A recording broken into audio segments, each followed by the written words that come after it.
Ayen Compro, en partenariat avec Mamou Voyage, vous présente Destination Bénin.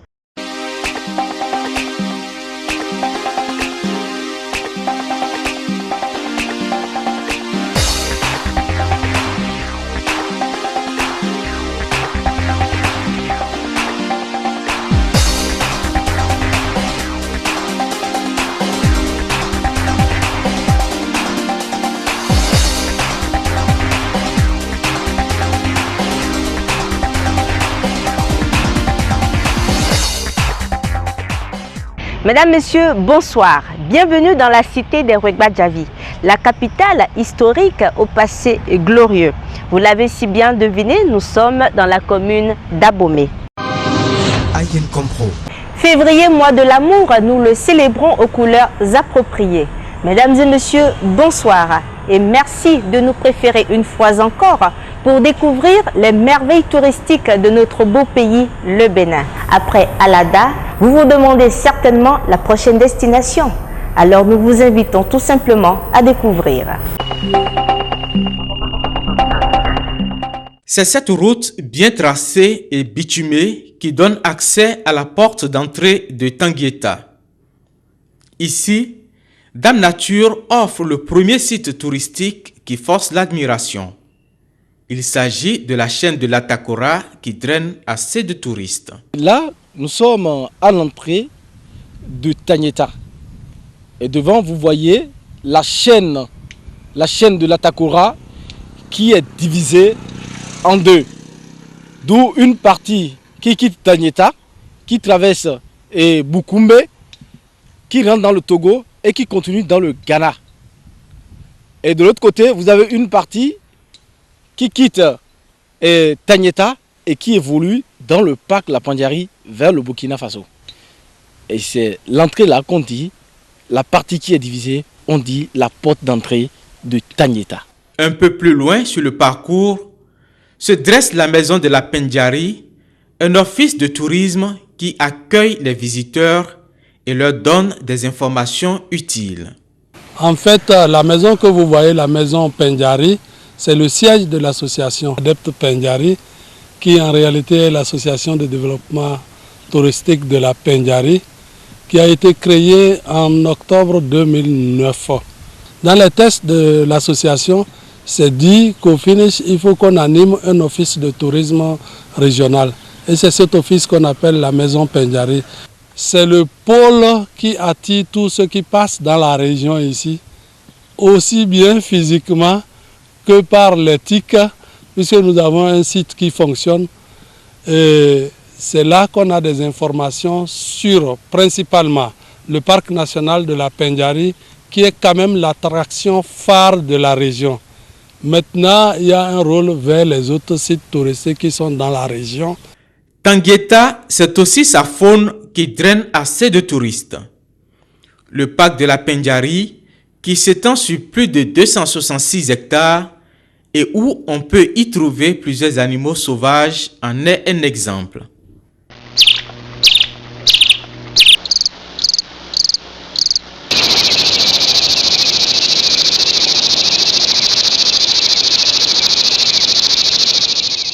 Ici c'est Tanguieta et c'est une très belle ville parce qu'il y a beaucoup de montagnes, l'environnement c'est très belle, il y a des cascades et le parc national c'est pas loin et tout le monde est très gentil. Tanguieta, c'est aussi ces Tata Natemba ou Biali, ce que d'aucuns appelleraient les Tata Somba. Voici la maison en question. Un Tata Somba des temps anciens, bâti sous forme de rez-de-chaussée plus le premier niveau, avec son escalier de fortune en bois. Ces merveilles de la nature sont énormes à Tanguieta. Ces belles images d'eau qui ruissellent on ne sait d'où. À cela s'ajoutent des chutes et cascades de Tanougou.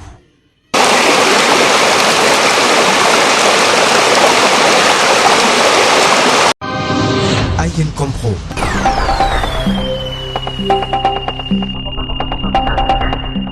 Akasubi naligonovi agwajanu mo besinda jakame ajatowe ajekuta umachoro.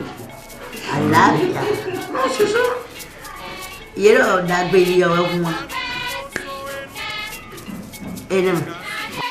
Alada, la ville aux 1000 Vaudons, est la capitale spirituelle des rois de Dahomey et de Rogbonu, aujourd'hui Porto Novo. Elle a été fondée vers le XIIIe siècle par le vénéré ancêtre Adjaroutor Yegu. Les sages de cette belle cité nous racontent ici son histoire.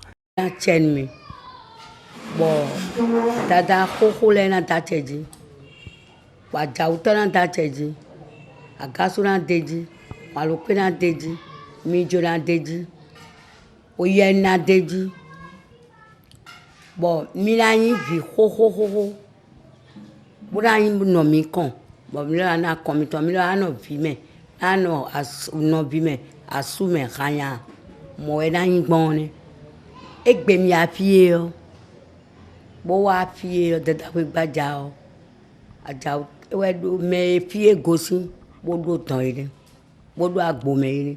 Le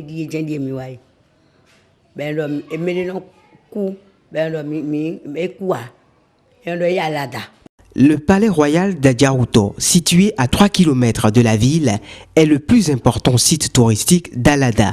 Les cérémonies d'adoration aux mânes de nos ancêtres sont organisées au mois de décembre et durent 21 jours selon un calendrier bien déterminé. Ayen Compro.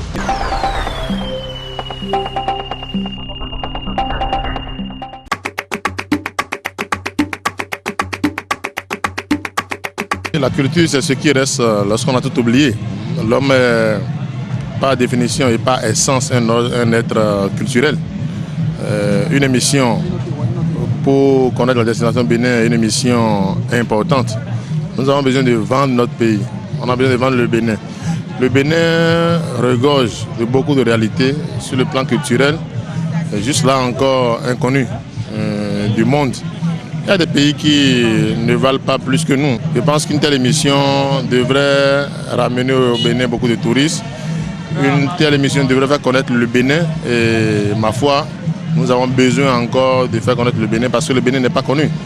Lorsque vous voyagez et que vous voulez parler du Bénin, vous êtes obligé parfois de dire non, c'est un pays qui se trouve pas loin du Nigeria parce que le Nigeria est connu.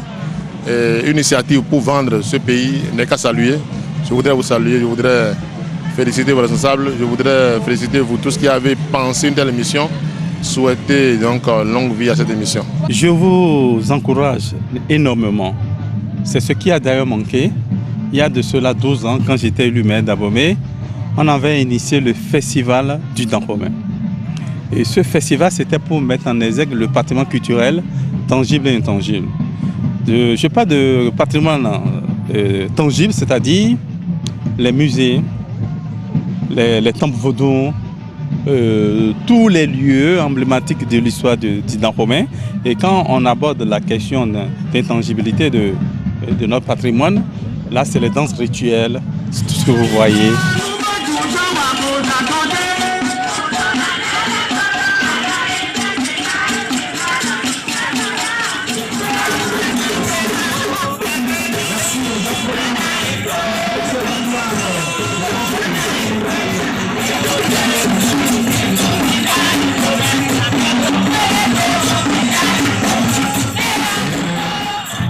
C'est formidable.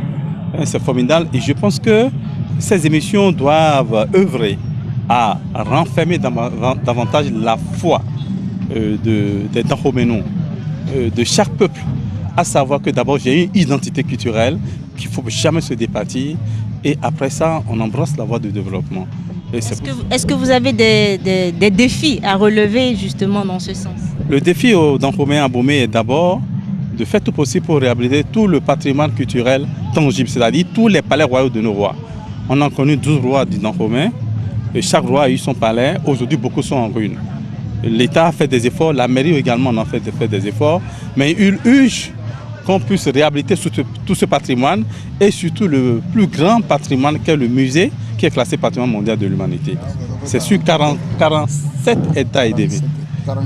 Oui, aujourd'hui, c'est seulement une portion qui est réhabilitée.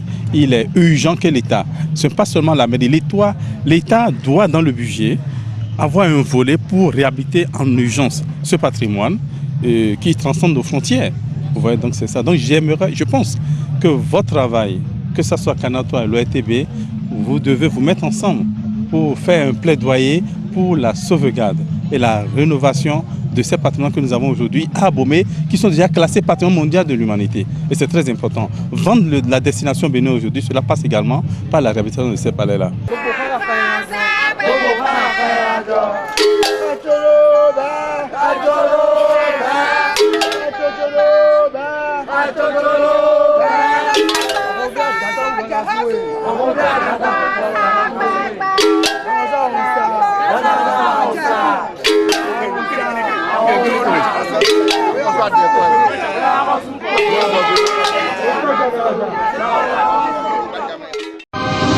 Ayen Compro. Qu'est-ce qui pourrait amener un homme à quitter son confort pour aller sur la montagne ou dans la brousse, si ce n'est écouter le silence du vide, respirer l'air pur ou encore entendre les cris des animaux? Bonsoir à tous et bienvenue dans la réserve de biosphère de la Pendjari. Nous allons vous faire aimer la chasse dans une destination 100% nature. Le parc national de la Pendjari est situé au nord-ouest de la République du Bénin, plus précisément dans le département de l'Atakora, à plus de 600 km de Cotonou, 370 km du Burkina Faso et 440 km du Niger. Avec une surface de 470 000 hectares, ce parc est encadré par la chaîne montagneuse de l'Atakora, traversant le Bénin et rentrant dans le Togo, et la rivière de la Pendjari. Le parc de la Pendjari fait partie du réseau international des réserves de biosphère mis en place par l'UNESCO. Il s'agit de l'un des plus beaux parcs d'Afrique de l'Ouest. À cela s'ajoute celui du Sénégal et du Niger. Une grande partie du parc est constituée de savanes arbustives, herbeuses et de quelques galeries forestières. Cette grande faune compte plus de 30 espèces animales, dont les plus en vue sont les éléphants, les buffles, les antilopes d'espèces différentes, les cynocéphales, les phacochères et bien d'autres. Les principales activités pratiquées par les populations sont l'agriculture et l'élevage.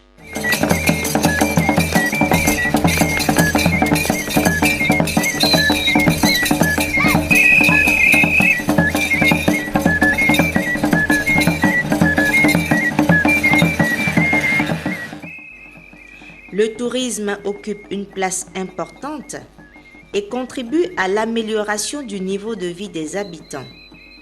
Ces habitants qui sont pour la plupart des Gourmandchés, des Berba et les Wama. La réserve est composée du parc national lui-même et de deux zones cynégétiques. La zone cynégétique de la Pendjari et celle de l'Atakora, où se pratique une chasse très sportive et réglementée.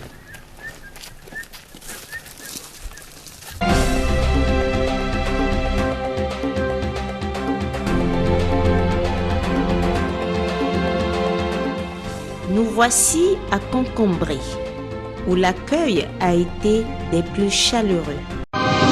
Ayen Compro. Vous n'avez pas le droit de tirer du véhicule.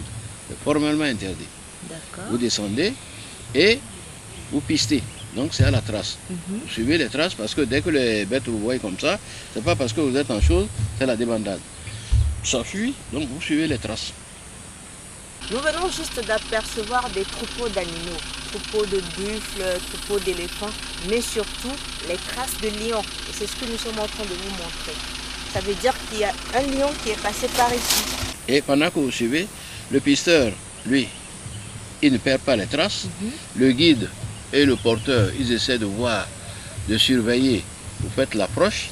Si c'est bon, vous choisissez ce qu'il faut tirer et le chasseur tire. Vous avez constaté vous-même. On a fait au moins 3 approches. On pouvait tirer. On arrive, le gibier, il se sauve, il s'en va. On repart, on le cherche, on le retrouve, il s'en va. Et une 3e fois où on pouvait le tirer, parce qu'il était au moins à 150-200 mètres. Le monsieur que vous voyez là, je ne vous dirai pas qu'il a fait la guerre d'Indochine ou la guerre d'Algérie ou des choses, mais en matière de chasse, quand la gâchette rentre, le doigt rentre dans la gâchette, ça, le gibier c'est capot. C'est un pro. Alors donc au vu de ça, hein, vous avez vu, hein, il a gardé son sang-froid, il ne sait pas. Donc on voudrait quand même avoir vos impressions pour ce que vous avez vécu cet après-midi. Papa Adam, je vous remercie parce que je sais que vous n'acceptez pas tout le temps des journalistes sur votre territoire. Donc ce fut une première pour moi et j'en suis vraiment honorée. J'ai été très ravie d'avoir participé à cette partie de chasse ce soir avec M. Camille, M. Adam et toute l'équipe de chasse. Malheureusement, nous n'avons pas concrétisé. Pourquoi? Parce que c'était juste un jeune buffle, un buffle immature, donc on ne pouvait pas tirer. Mais n'empêche, nous avons suivi la trace, nous avons fait plus d'une heure quand même de marche. Monsieur Camille était à deux doigts, il pouvait le faire. D'un seul tir, il pouvait l'atteindre. Parce que le buffle était là, il nous regardait. Mais grâce à la vigilance de monsieur Adam, des pisteurs et du guide, ils ont dit pas question, parce qu'il est interdit de tirer sur un buffle jeune. Donc je ne peux que vous remercier, M. Camille, d'avoir effectué des déplacements jusqu'ici. Et à ce que je sache, vous êtes là pratiquement chaque année, n'est-ce pas? Oui, depuis 25 ans qu'on vient. Qu'est-ce qui vous passionne? Mais pourquoi spécialement Concombré? Parce que le gibier est carrément sauvage. Et puis l'accueil est bien, on est en pleine nature, il n'y a pas de chichi. N'est-ce pas? Voilà, c'est ce que je recherche. C'est à l'état naturel. À l'état naturel. Complètement. Voilà. On n'a pas besoin de 4 étoiles quand on va à la chasse. N'est-ce pas? Je vous remercie et c'est ce que je voulais préciser. Merci au ministère de l'Environnement qui nous permet quand même de faire découvrir les merveilles de notre pays. Vous voyez les étrangers qui se déplacent, qui viennent chez nous juste pour chasser parce qu'ils apprécient la nature béninoise. Alors pourquoi ne pas le faire? Nous qui sommes les nationaux, nous qui sommes du territoire, venez découvrir votre pays. Il est tout simplement merveilleux. Merci. Merci. Voilà. Cap fut mis sur Batia, environ 30 km de Tangueta, où le campement de M. Wilfried Poguet, installé à 3 km des cascades de Tanongu, vous offre un havre de paix. Ce campement abrite des cases de type moderne, aux commodités nécessaires pour un séjour agréable. Un espace verdoyant et sa proximité avec les cascades vous apporte de la fraîcheur tout au long de votre séjour. La présence de l'eau tout au long de l'année garantit la présence d'animaux même pendant les périodes les plus sèches. Sur une superficie de 76 000 hectares, on y rencontre toutes sortes d'animaux, à savoir le buffle, les corbes de buffon, les cobas, les phacochères et bien d'autres. Des opérateurs économiques ont amodié, c'est-à-dire ont loué, ce sont les concessionnaires de ces territoires de chasse, et ont signé un contrat d'amodiation avec le ministre en charge des aires protégées, donc actuellement le ministre de l'Environnement. Ce contrat est suivi d'un cahier de charges qui précise leurs obligations. L'organisation de la lutte anti-braconnage est dans leur cahier de charges. Ils doivent le faire parce qu'on leur a loué la maison, ils doivent assurer la sécurité. Mais ces cahiers de charges précisent aussi qu'au besoin, ils peuvent nous faire appel pour les renforcer parce que nous avons l'équipe de surveillance de toute la réserve. Donc nous pouvons patrouiller partout, contrôler partout, mais dans la maison qu'ils ont louée, eux, ils ont la responsabilité de veiller dessus. Ça demande de l'argent. C'est des fonds complémentaires. En plus, ils doivent faire la lutte anti-braconnage toute l'année alors que la chasse ne dure que 6 mois. Donc il y a la période morte pour la chasse où ils ne sont pas là, ils ne tirent pas, mais ils doivent assurer une permanence de sécurité dans les lieux. C'est assez d'argent parce que c'est un personnel, c'est des véhicules qui doivent patrouiller, donc du gasoil, du carburant, tout ça. Ce n'est pas à 2 francs. Et comme c'est avant tout des opérateurs économiques, parfois il faut vraiment leur tirer la main, les rappeler tous les jours pour activer le système. mais nous faisons de gros efforts pour les amener à faire ce qu'ils doivent faire. Oui, vous les amenez à faire ce qu'ils doivent faire, mais après tout, c'est une collaboration quand même. Tout à fait. Et public-privé, si je puis me permettre. Donc, quelque part, vous devriez aussi les accompagner. C'est-à-dire, dans la lutte contre le braconnage, quelles sont les approches de solutions que vous essayez quand même? Les patrouilles, d'abord, le partage d'informations. Nous avons mis en place un cadre de concertation qui nous permet d'échanger en temps réel. Déjà pour la saison, au cours des 6 mois que dure la chasse, nous devons nous réunir au moins 3 fois. C'est-à-dire en début pour préparer et lancer la saison, un suivi au milieu et un point à la fin. Et là, ça réunit tous mes 3 amodiateurs autour de moi et de mon staff. Et nous gérons les questions de la chasse. Nous terminons notre séjour dans la zone de chasse de Porga, où M. Victor Dagbo, directeur de ce campement d'espace féerique, accueille pour la fin de cette saison le couple Junio. D'origine française, ils viennent pour la première fois chasser au Bénin et sont accompagnés du guide professionnel Jean-François Meslin. Émerveillés par la richesse faunistique de ce territoire, couvrant 76 500 hectares, la zone de chasse de Porga est la plus vaste des 3 zones de chasse, avec une grande potentialité de gibier et un savoir-faire de ses responsables. L'histoire d'un buffle a marqué l'esprit des Français.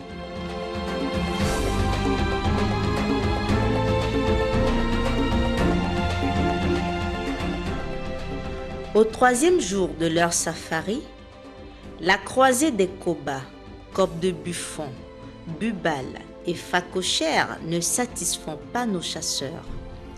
Ils sont à la recherche d'un bulldozer. Un bulldozer qui a déjà échappé à bon nombre de chasseurs depuis des mois. Ce bulldozer, le voici. Pendant que nous roulons à 7 km du camp, nous apercevons des bouses d'un troupeau de buffles. Nous descendons de la voiture. Il est 6h45 et après avoir identifié celle du jour, la décision fut prise par les guides de suivre les traces des animaux. Tester la direction du vent avant toute chose, c'est aussi cela la chasse. Après 30 minutes de marche sur la piste Batia-Porga, le mâle est repéré.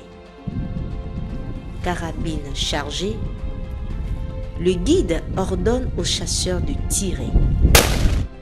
Le bulldozer vient de tomber.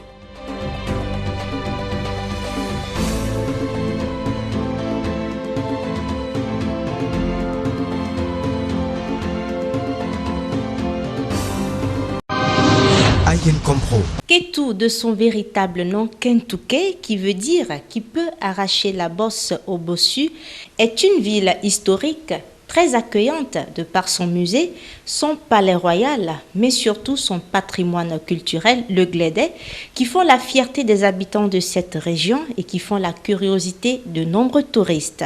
Suivez plutôt ce reportage à travers la rubrique Atout touristique.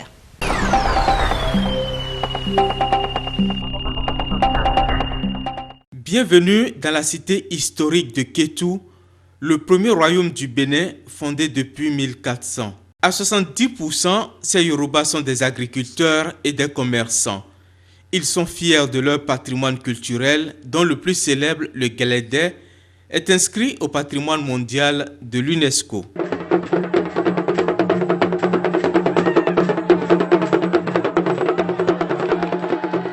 L'autre richesse de Ketu est la cité-siège de l'humanisme Igbale Aye, qui se veut le laboratoire de la Renaissance africaine et de surcroît la renaissance de l'humanité.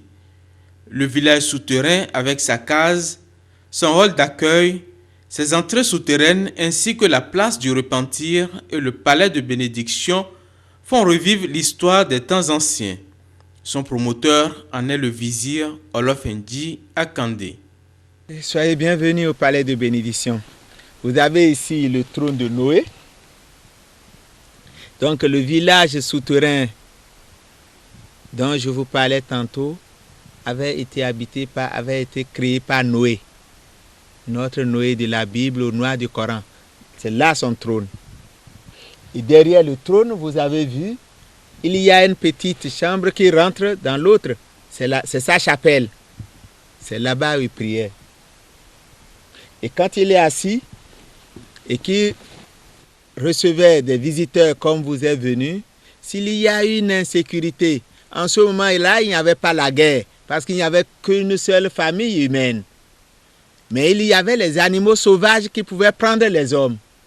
C'est pourquoi les anciens hommes, les hommes de cette époque-là, habitaient dans des souterrains. C'est pour éviter les animaux sauvages. Alors, quand il reçoit, comme vous êtes venus là, et qu'il y a une insécurité, un animal sauvage qui arrivait, l'étranger s'en va par ce tunnel, et lui-même s'en va par cet autre tunnel dans le souterrain.